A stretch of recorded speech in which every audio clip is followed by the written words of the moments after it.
Hey, good morning, good afternoon, good evening. I hope you're well wherever you are in the world.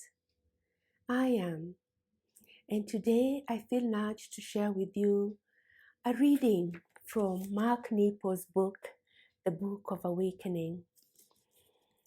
It is today's reading, the 17th of September, and it is titled The Lazy Susan Self.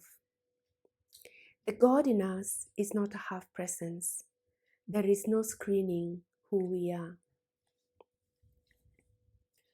For years I lived this way, turning the side of me to others that they could understand, spinning the aspect of my true self like a lazy Susan, offering only what others wanted or needed or felt most comfortable with.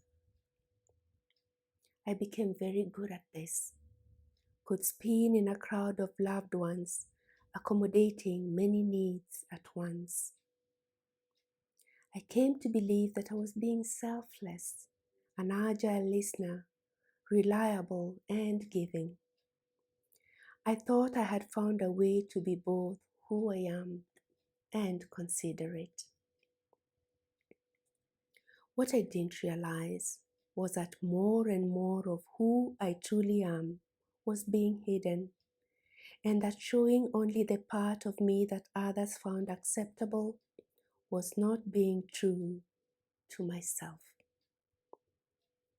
Over time, I became a spy with my deepest feelings and beliefs. The cost eventually was a subtle but ever present spiritual suffocation. No one asked me to do this. Certainly, I have had wounds in my history that conditioned me to hide myself at times. But it was my own perception, misperception, of how to negotiate the world that made an art form of changing faces, even though all the faces unto themselves were true.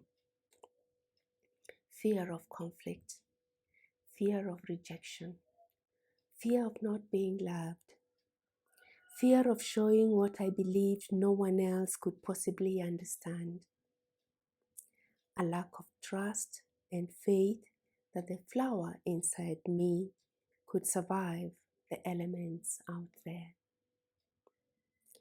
All this stayed unaddressed for years while I spun my lazy Angie self. I smile here because in the book it's actually written lazy Mark self, because after all it's Mark who was writing this book. But this so spoke to me that I felt the need to actually put my name out there. Yeah, lazy Angie self. As we live it, the line between privacy and hiddenness is very thin indeed. I have learned painfully and thoroughly that each of us is an entire symphony. And though there are times when all of us will not be heard, begins the moment all of us is not played.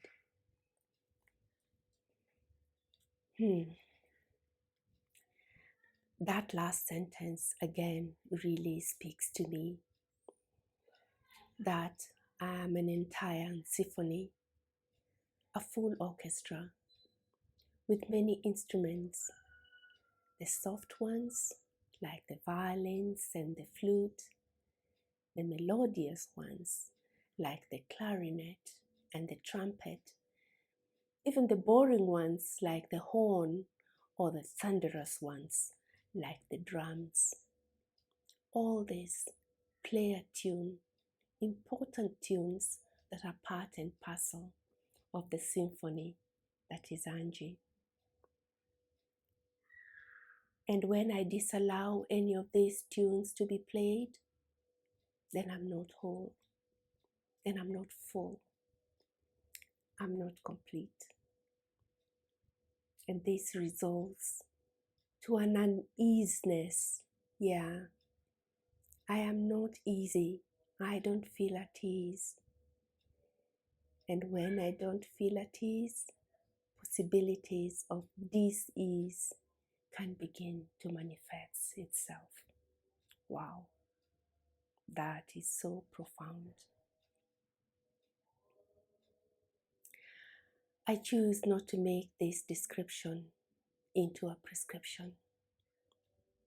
However, I so desire that we all have a good day, that we all have a full, whole, and complete day where our entire orchestra, our full symphony can be heard, where we all get to show our faces, all the various faces, even the ones that we think, maybe even believe, may make others uncomfortable.